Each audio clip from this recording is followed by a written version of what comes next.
Adventure number 11 in the Memoirs of Sherlock Holmes by Sir Arthur Conan Doyle. The Final Problem.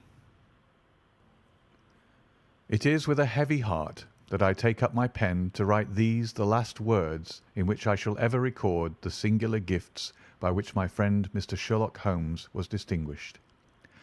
In an incoherent, and as I deeply feel, an entirely inadequate fashion, I have endeavoured to give some account of my strange experiences in his company, from the chance which first brought us together, at the period of the study in scarlet, up to the time of his interference in the matter of the naval treaty, an interference which had the unquestionable effect of preventing a serious international complication. It was my intention to have stopped there, and to have said nothing of that event which has created a void in my life which the lapse of 2 years has done little to fill. My hand has been forced, however, by the recent letters in which Colonel James Moriarty defends the memory of his brother, and I have no choice but to lay the facts before the public exactly as they occurred. I alone know the absolute truth of the matter, and I am satisfied that the time has come when no good purpose is to be served by its suppression. As far as I know, there have been only 3 accounts in the public press: that in the Journal de Genève on May 6, 1891, the Reuters dispatch in the English papers on May 7th, and finally the recent letter to which I have alluded. Of these, the first and second were extremely condensed, while the last is, as I shall now show, an absolute perversion of the facts. It lies with me to tell for the first time what really took place between Professor Moriarty and Mr. Sherlock Holmes. It may be remembered that after my marriage and my subsequent start in private practice, the very intimate relations which had existed between Holmes and myself became to some extent modified. He still came to me from time to time when he desired a companion in his investigation, but these occasions grew more and more seldom, until I find that in the year 1890 there were only 3 cases of which I retain any record.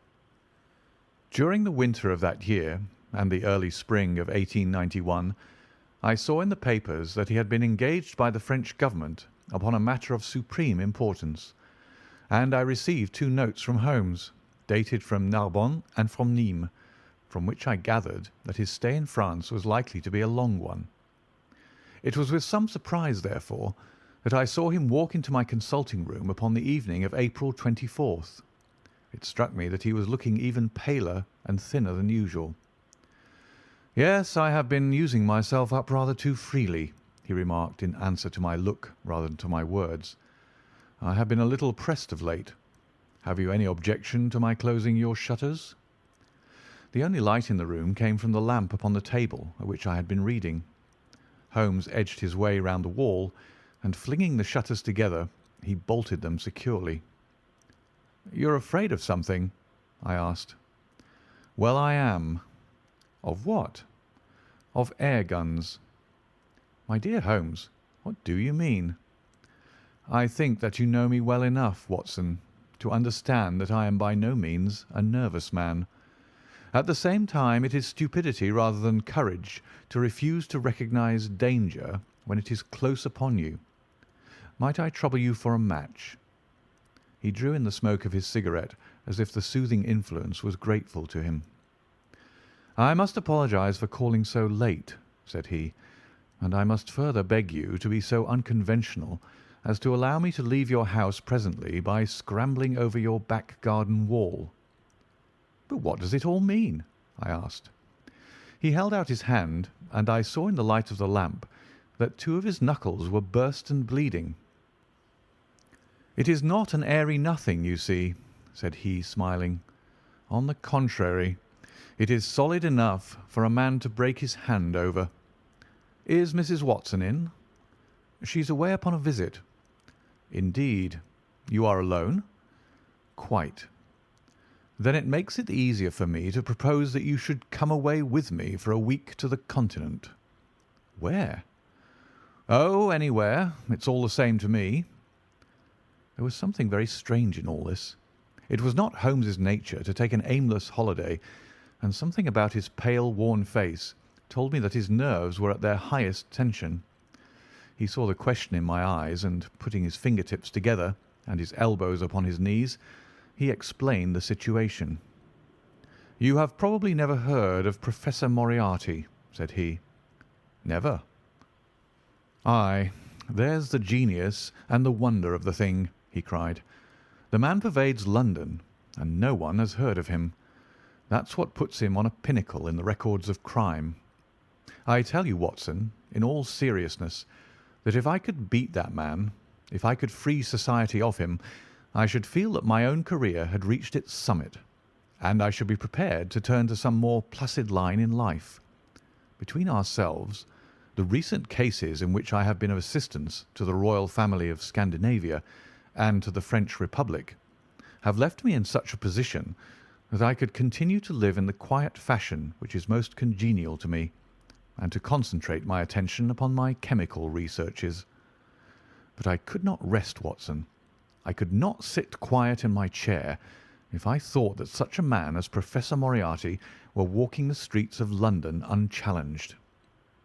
"What has he done, then?" "His career has been an extraordinary one. He is a man of good birth and excellent education, endowed by nature with a phenomenal mathematical faculty. At the age of 21, he wrote a treatise upon the binomial theorem, which has had a European vogue. On the strength of it, he won the mathematical chair at one of our smaller universities, and had, to all appearances, a most brilliant career before him.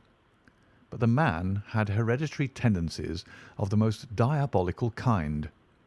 A criminal strain ran in his blood, which, instead of being modified, was increased and rendered infinitely more dangerous by his extraordinary mental powers. Dark rumours gathered round him in the university town, and eventually he was compelled to resign his chair and to come down to London, where he set up as an army coach. So much is known to the world, but what I am telling you now is what I have myself discovered. As you are aware, Watson, there is no one who knows the higher criminal world of London so well as I do. For years past, I have continually been conscious of some power behind the malefactor, some deep organising power which forever stands in the way of the law and throws its shield over the wrongdoer. Again and again, in cases of the most varying sorts, forgery cases, robberies, murders, I have felt the presence of this force, and I have deduced its action in many of those undiscovered crimes in which I have not been personally consulted. For years I have endeavoured to break through the veil which shrouded it, and at last the time came when I seized my thread and followed it, until it led me, after 1,000 cunning windings, to ex-Professor Moriarty of mathematical celebrity. He is the Napoleon of crime, Watson. He is the organiser of half that is evil, of nearly all that is undetected in this great city. He is a genius, a philosopher, an abstract thinker. He has a brain of the first order. He sits motionless, like a spider in the centre of its web, but that web has 1,000 radiations, and he knows well every quiver of each of them. He does little himself. He only plans, but his agents are numerous and splendidly organised. Is there a crime to be done, a paper to be abstracted, we will say a house to be rifled, a man to be removed? The word is passed to the professor. The matter is organised and carried out. The agent may be caught. In that case, money is found for his bail or his defence. But the central power which uses the agent is never caught, never so much as suspected. This was the organisation which I deduced, Watson, and which I devoted my whole energy to exposing and breaking up. But the professor was fenced around with safeguards so cunningly devised that, do what I would, it seemed impossible to get evidence which would convict in a court of law. You know my powers, my dear Watson, and yet at the end of 3 months I was forced to confess that I had at last met an antagonist who was my intellectual equal. My horror at his crimes was lost in my admiration at his skill. But at last he made a trip, Only a little trip, but it was more than he could afford when I was so close upon him. I had my chance, and starting from that point, I have woven my net around him until now it is all ready to close. In 3 days, that is to say on Monday next, matters will be ripe, and the professor, with all the principal members of his gang, will be in the hands of the police. Then will come the greatest criminal trial of the century, the clearing up of over 40 mysteries, and the rope for all of them. But if we move at all prematurely, you understand, they may slip out of our hands even at the last moment. Now, if I could have done this without the knowledge of Professor Moriarty, all would have been well. But he was too wily for that. He saw every step which I took to draw my toils round him. Again and again he strove to break away, but I as often headed him off. I tell you, my friend, that if a detailed account of that silent contest could be written, it would take its place as the most brilliant bit of thrust and parry work in the history of detection. Never have I risen to such a height, and never have I been so hard pressed by an opponent. He cut deep, and yet I just undercut him. This morning the last steps were taken, and 3 days only were wanted to complete the business. I was sitting in my room thinking the matter over, when the door opened and Professor Moriarty stood before me. My nerves are fairly proof, Watson, but I must confess to a start when I saw the very man who'd been so much in my thoughts standing there on my threshold. His appearance was quite familiar to me. He is extremely tall and thin.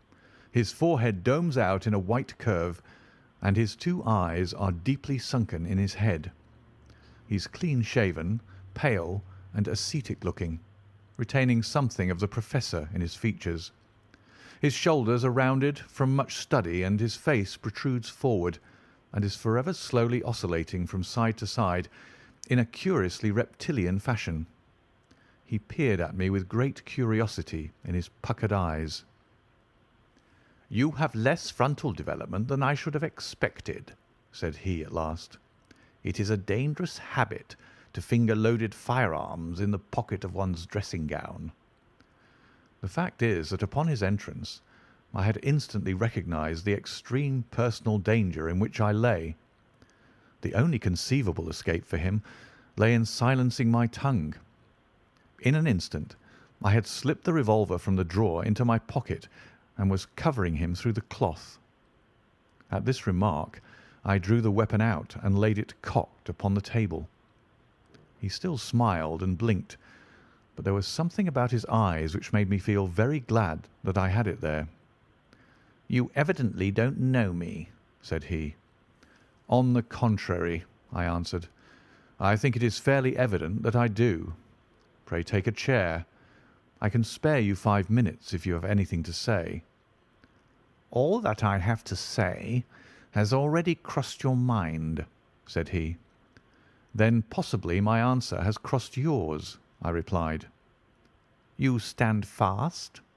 "Absolutely."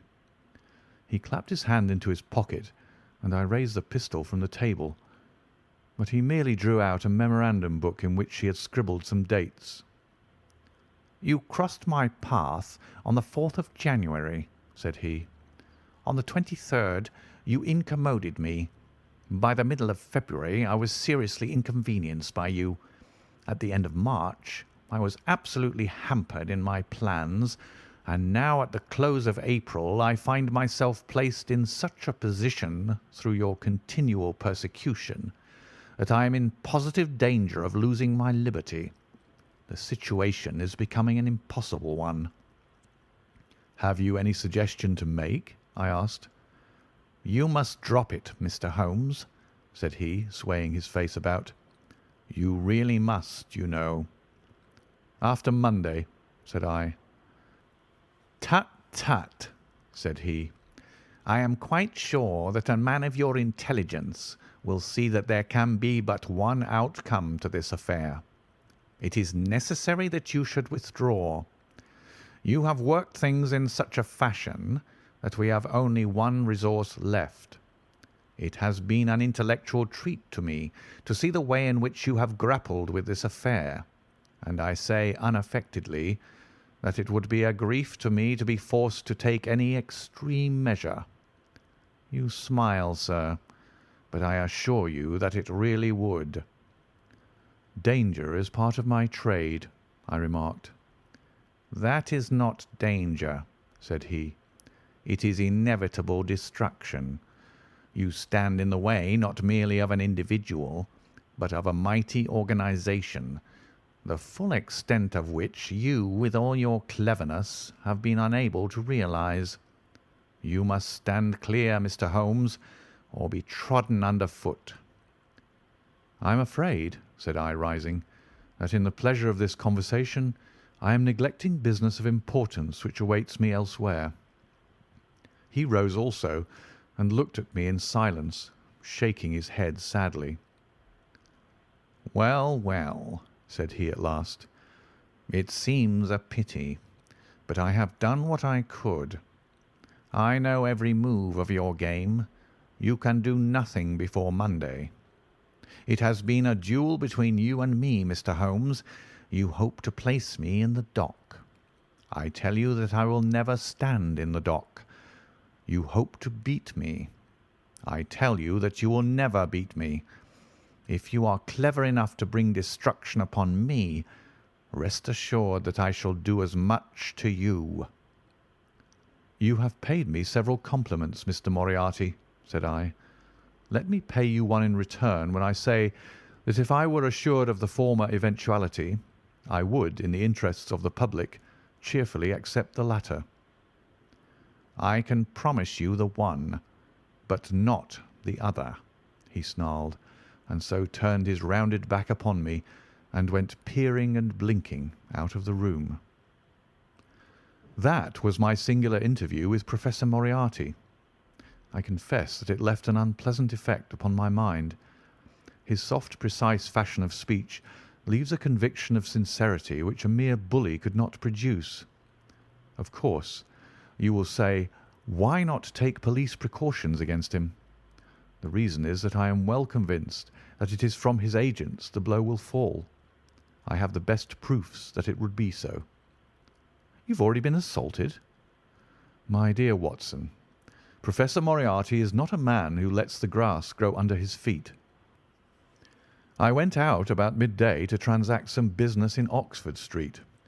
As I passed the corner which leads from Bentinck Street onto the Welbeck Street crossing, a two-horse van, furiously driven, whizzed round and was on me like a flash. I sprang for the footpath and saved myself by the fraction of a second. The van dashed round by Marylebone Lane and was gone in an instant. I kept to the pavement after that, Watson, but as I walked down Vere Street, a brick came down from the roof of one of the houses and was shattered to fragments at my feet. I called the police and had the place examined. There were slates and bricks piled up on the roof preparatory to some repairs, and they would have me believe that the wind had toppled over one of these. Of course, I knew better, but I could prove nothing. I took a cab after that and reached my brother's rooms in Pall Mall, where I spent the day. Now I have come round to you, and on my way I was attacked by a rough with a bludgeon. I knocked him down, and the police have him in custody, but I can tell you with the most absolute confidence that no possible connection will ever be traced between the gentleman upon whose front teeth I have barked my knuckles and the retiring mathematical coach, who is, I dare say, working out problems upon a blackboard 10 miles away. You will not wonder, Watson, that my first act on entering your rooms was to close your shutters, and that I have been compelled to ask your permission to leave the house by some less conspicuous exit than the front door. I had often admired my friend's courage, but never more than now, as he sat quietly checking off a series of incidents which must have combined to make up a day of horror. "You'll spend the night here?" I said. "No, my friend. You might find me a dangerous guest.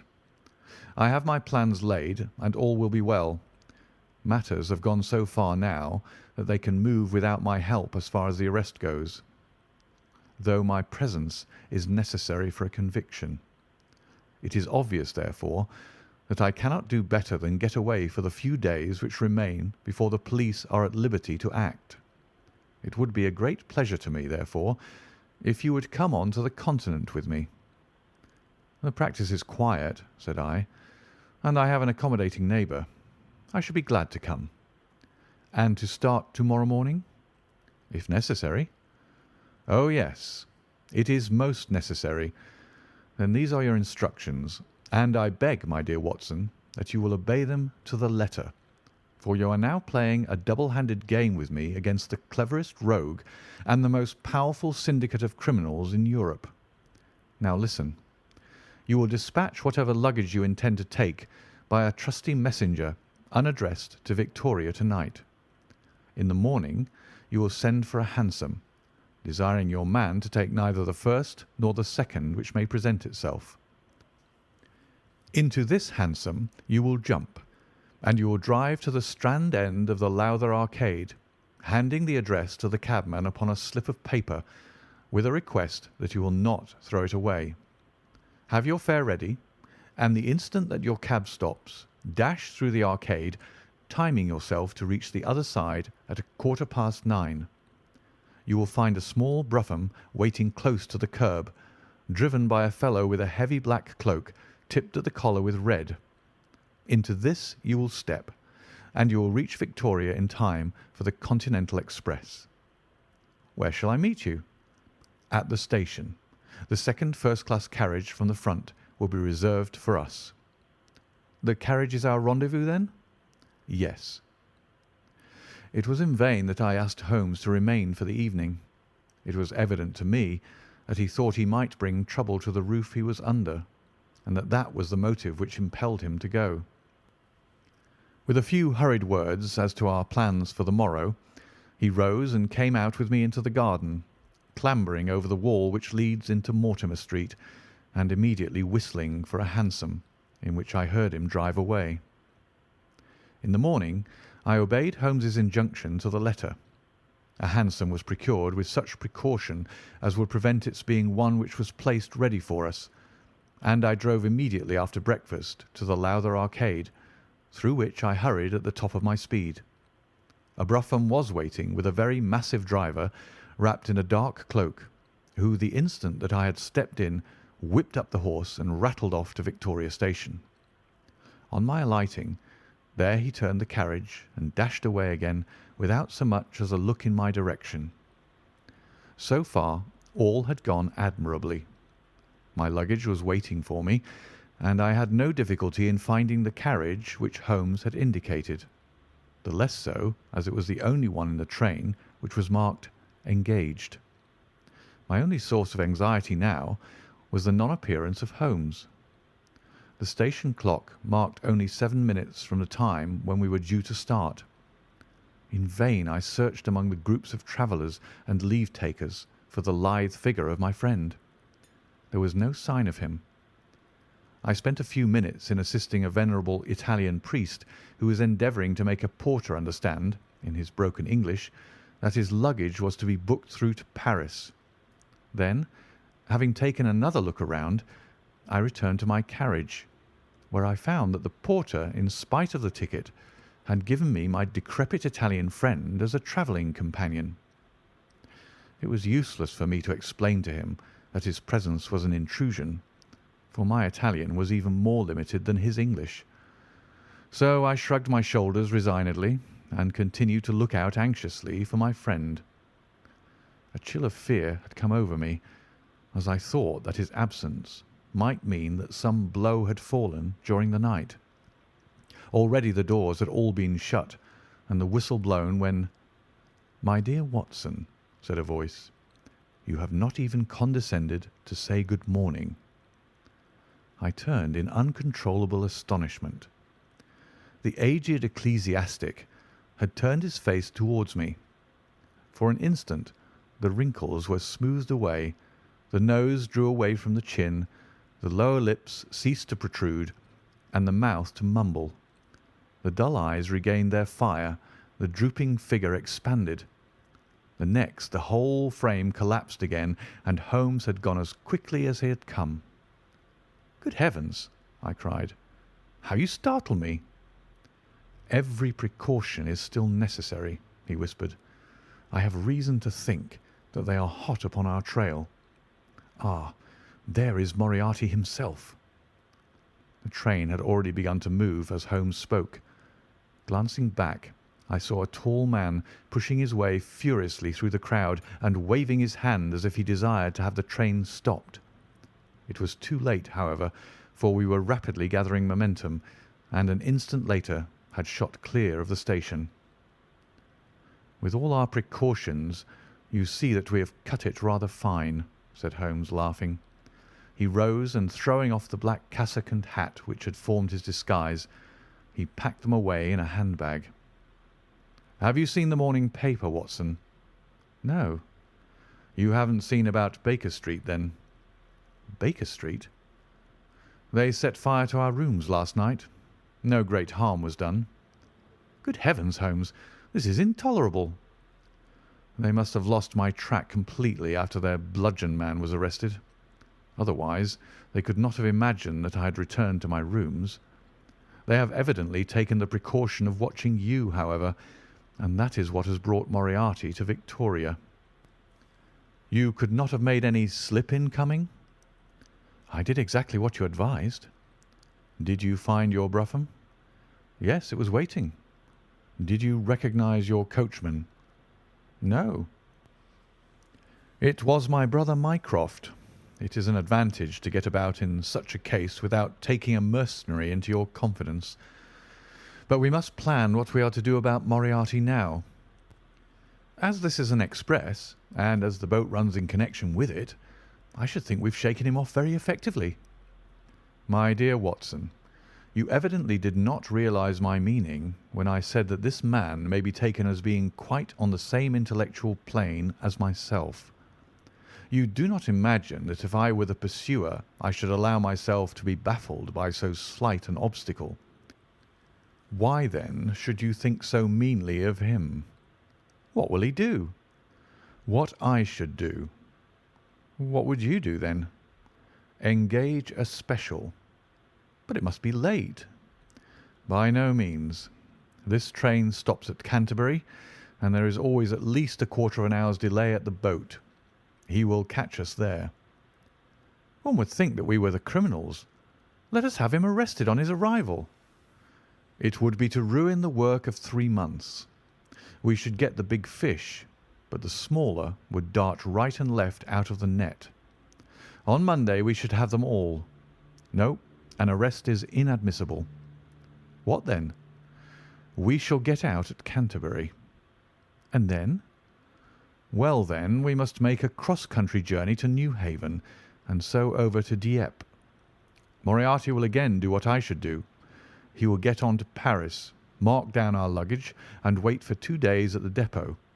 In the meantime we shall treat ourselves to a couple of carpet-bags, encourage the manufacturers of the countries through which we travel, and make our way at our leisure into Switzerland via Luxembourg and Basel.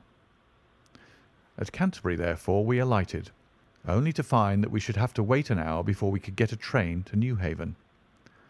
I was still looking rather ruefully after the rapidly disappearing luggage van which contained my wardrobe, when Holmes pulled my sleeve and pointed up the line.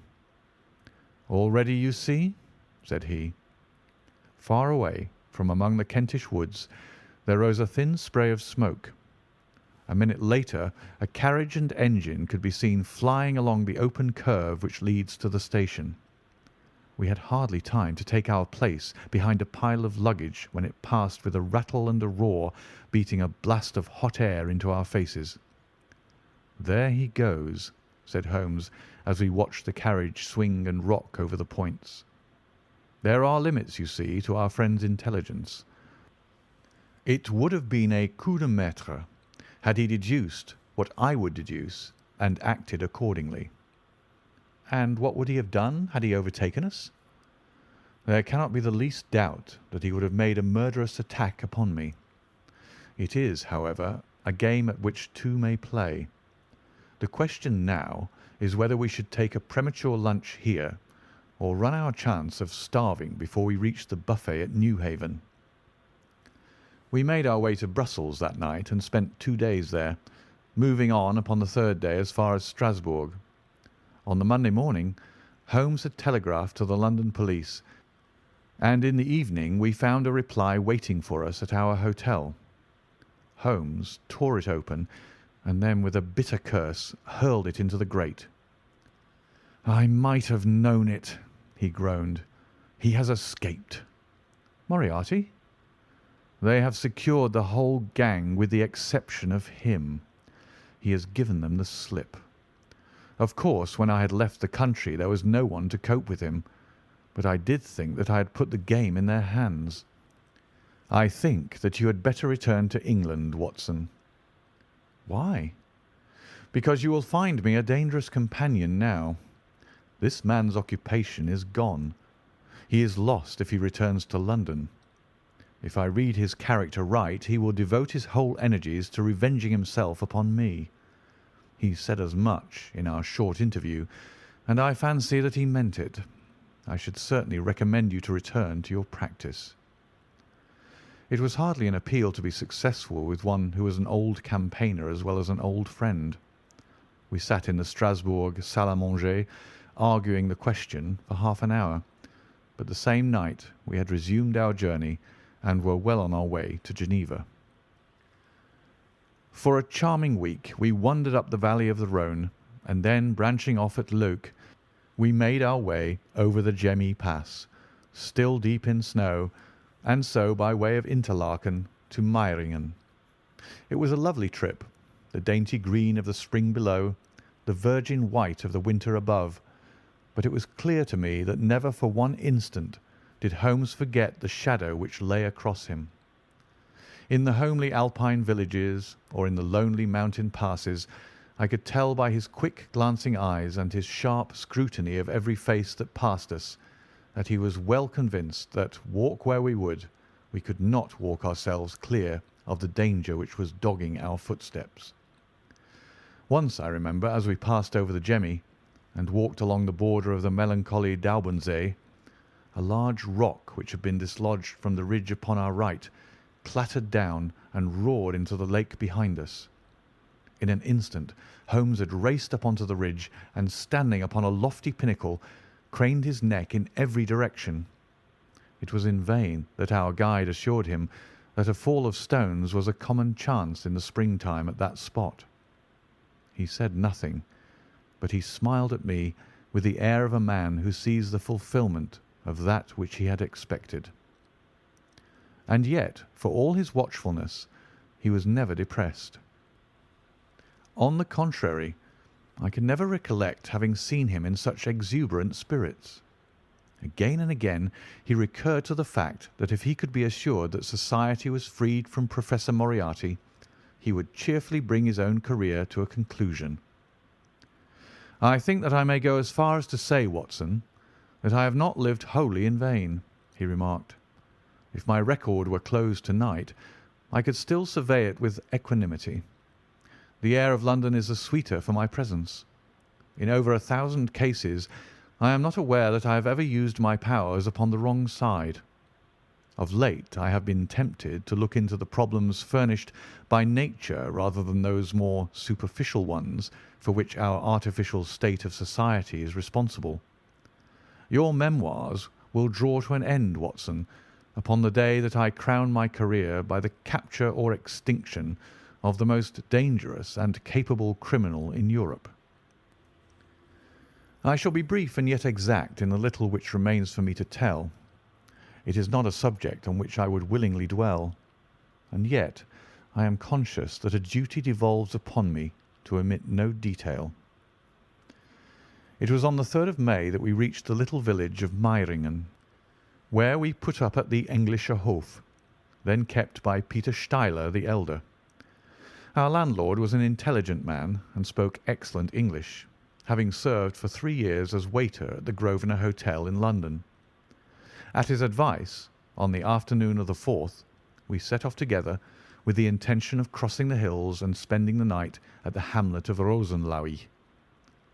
We had strict injunctions, however, on no account to pass the falls of Reichenbach, which are about halfway up the hill, without making a small detour to see them. It is indeed a fearful place. The torrent, swollen by the melting snow, plunges into a tremendous abyss, from which the spray rolls up like the smoke from a burning house. The shaft into which the river hurls itself is an immense chasm, lined by glistening coal-black rock, and narrowing into a creaming, boiling pit of incalculable depth, which brims over and shoots the stream onward over its jagged lip. The long sweep of green water, roaring forever down, and the thick flickering curtain of spray, hissing forever upward, turn a man giddy with their constant whirl and clamour. We stood near the edge, peering down at the gleam of the breaking water far below us against the black rocks, and listening to the half-human shout which came booming up with the spray out of the abyss. The path has been cut halfway round the fall to afford a complete view, but it ends abruptly, and the traveller has to return as he came. We had turned to do so when we saw a Swiss lad come running along it with a letter in his hand.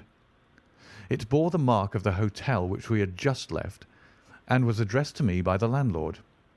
It appeared that within a very few minutes of our leaving, an English lady had arrived who was in the last stage of consumption. She had wintered at Davos Platz, and was journeying now to join her friends at Lucerne, when a sudden hemorrhage had overtaken her. It was thought that she could hardly live a few hours, but it would be a great consolation to her to see an English doctor, and if I would only return, etc.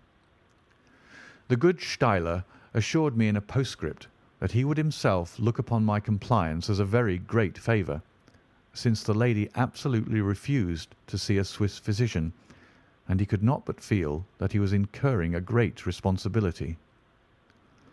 The appeal was one which could not be ignored. It was impossible to refuse the request of a fellow countrywoman dying in a strange land. Yet I had my scruples about leaving Holmes. It was finally agreed, however, that he should retain the young Swiss messenger with him as guide and companion, while I returned to Meiringen. My friend would stay some little time at the fall, he said, and would then walk slowly over the hill to Rosenlaui, where I was to rejoin him in the evening. As I turned away, I saw Holmes with his back against a rock and his arms folded, gazing down at the rush of the waters. It was the last that I was ever destined to see of him in this world. When I was near the bottom of the descent, I looked back.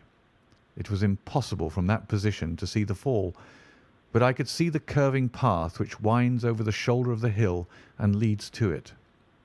Along this a man was, I remember, walking very rapidly. I could see this black figure clearly outlined against the green behind him. I noted him, and the energy with which he walked, but he passed from my mind again as I hurried on upon my errand. It may have been a little over an hour before I reached Meiringen. Old Steiler was standing at the porch of his hotel. "Well," said I as I came hurrying up, "I trust that she is no worse." A look of surprise passed over his face, and at the first quiver of his eyebrows my heart turned to lead in my breast. "You did not write this?" I said, pulling the letter from my pocket. "There is no sick Englishwoman in the hotel?" "Certainly not," he cried, "but it has the hotel mark upon it. Ha! It must have been written by that tall Englishman who came in after you had gone. He said—" But I waited for none of the landlord's explanations. In a tingle of fear, I was already running down the village street and making for the path which I had so lately descended. It had taken me an hour to come down.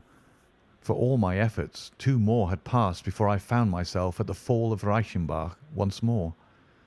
There was Holmes' Alpine stock, still leaning against the rock by which I had left him. But there was no sign of him, and it was in vain that I shouted. My only answer was my own voice reverberating in a rolling echo from the cliffs around me. It was the sight of that Alpine stock which turned me cold and sick. He had not gone to Rosenlaui then.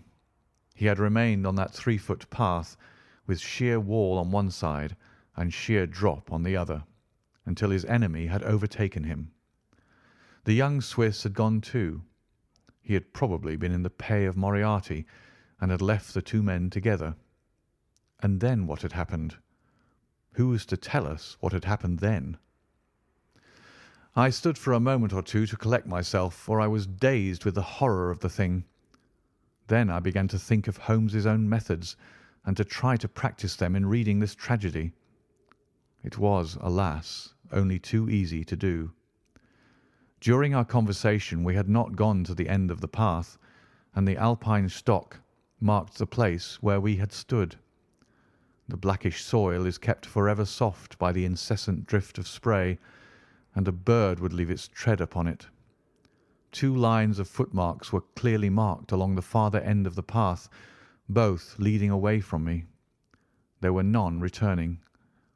A few yards from the end the soil was all ploughed up into a patch of mud, and the branches and ferns which fringed the chasm were torn and bedraggled. I lay upon my face and peered over with the spray spouting up all around me. It had darkened since I left, and now I could only see here and there the glistening of moisture upon the black walls, and far away down at the end of the shaft the gleam of the broken water. I shouted, but only the same half-human cry of the fall was borne back to my ears. But it was destined that I should after all have a last word of greeting from my friend and comrade. I have said that his alpine stock had been left leaning against a rock which jutted onto the path. From the top of this boulder the gleam of something bright caught my eye, and raising my hand I found that it came from the silver cigarette case which he used to carry. As I took it up, a small square of paper upon which it had lain fluttered down onto the ground. Unfolding it, I found that it consisted of 3 pages torn from his notebook and addressed to me. It was characteristic of the man that the direction was as precise and the writing as firm and clear as though it had been written in his study. "My dear Watson," it said, "I write these few lines through the courtesy of Mr. Moriarty, who awaits my convenience for the final discussion of those questions which lie between us. He has been giving me a sketch of the methods by which he avoided the English police and kept himself informed of our movements. They certainly confirm the very high opinion which I had formed of his abilities. I am pleased to think that I shall be able to free society from any further effects of his presence, though I fear that it is at a cost which will give pain to my friends, and especially, my dear Watson, to you. I have already explained to you, however, that my career had in any case reached its crisis, and that no possible conclusion to it could be more congenial to me than this. Indeed, if I may make a full confession to you, I was quite convinced that the letter from Meiringen was a hoax, and I allowed you to depart on that errand under the persuasion that some development of this sort would follow. Tell Inspector Patterson that the papers which he needs to convict the gang are in pigeonhole M, done up in a blue envelope and inscribed Moriarty. I made every disposition of my property before leaving England, and handed it to my brother Mycroft. Pray give my greetings to Mrs. Watson, and believe me to be, my dear fellow, very sincerely yours, Sherlock Holmes. A few words may suffice to tell the little that remains. An examination by experts leaves little doubt that a personal contest between the two men ended, as it could hardly fail to end in such a situation, in their reeling over, locked in each other's arms. Any attempt at recovering the bodies was absolutely hopeless, and there, deep down in that dreadful cauldron of swirling water and seething foam, will lie for all time the most dangerous criminal and the foremost champion of the law of their generation. The Swiss youth was never found again, and there can be no doubt that he was one of the numerous agents whom Moriarty kept in his employ. As to the gang, it will be within the memory of the public how completely the evidence which Holmes had accumulated exposed their organisation, and how heavily the hand of the dead man weighed upon them. Of their terrible chief, few details came out during the proceedings, and if I have now been compelled to make a clear statement of his career, it is due to those injudicious champions who have endeavoured to clear his memory by attacks upon him whom I shall ever regard as the best and the wisest man whom I have ever known.